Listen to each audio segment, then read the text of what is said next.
Hello there, welcome to Yearly Reviews, the weekly web series reviewing the video games that I played for the year of 2020 because I had nothing better to do during a pandemic. So without further ado, let's jump right into this week's review. Well, we've come to the end, and as we all know, it was definitely a shit year for all of us. We faced a pandemic, murder hornets, and the overall isolation the lockdown's given us. But now, let us celebrate with a drink.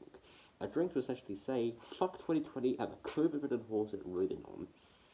More importantly, the time for the new year has come, as currently it is 7:42 in the morning, and the day is the 8th of February. Shit, I forgot the date, didn't I? Well, there goes that my joke in the drain.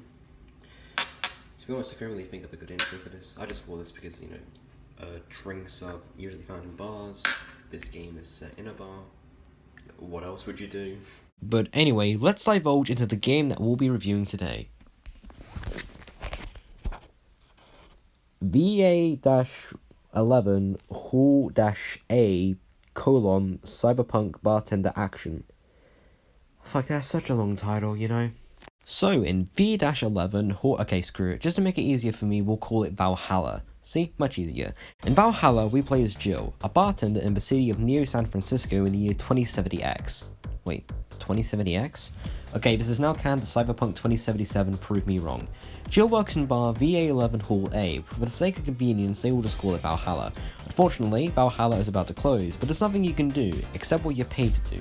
Mix drinks, talk to patrons, get paid, afford rent, rinse and repeat. But seeing as how this is set in 2077, this is obviously going to have a more futuristic feel to it, and this will be reflected in the setting, world building, and of course, the visual design. Oh, and text as well, there's a whole lot of text here, so just be ready for that.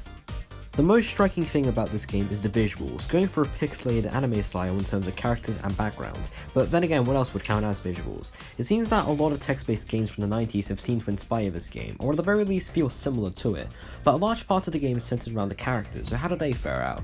Pretty well actually. There are some characters that I really wasn't fond of, but the majority were at least fine, and some I really like, and they provide some insight into the game's setting and how the future has progressed in about 50 years from now.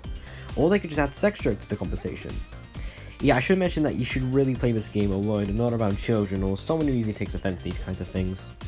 But the game is certainly not perfect. As I said before, there were some characters that I wasn't really fond of. Some are annoying when they show up, and some I just wanted more from aside from the interactions you had with them. The dialogue between the characters can sometimes come off as just exposition, but that was kind of rare to find.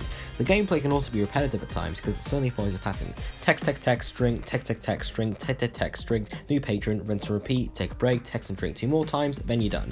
It certainly follows a pattern. There are times that it will break away from this formula, there was only 2 that I encountered, so it does feel a bit restrictive in terms of gameplay. But aside from that, I feel that Valhalla is a fucking great game. If you can get past the sometimes repetitive gameplay of it all, you're left with a great blend of characters, settings, and just overall personality and world building. You get it? Because cocktails? It's certainly a unique experience with distinct characters, some good and some bad, with a futuristic setting and themes that the game is trying to tend towards, as well as a notable art style. It's not for everyone, bear in mind, but if you think this will be up your alley, then I say go for it.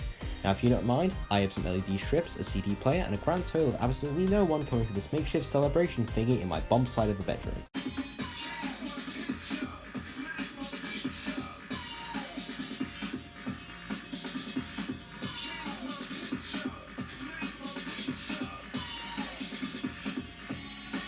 Hey there, it seems you made it to the end of the video. If you liked what you saw, feel free to like, comment, and subscribe for more reviews in the future. If you want to see earlier reviews, you can check out a playlist on my channel which has every review thus far.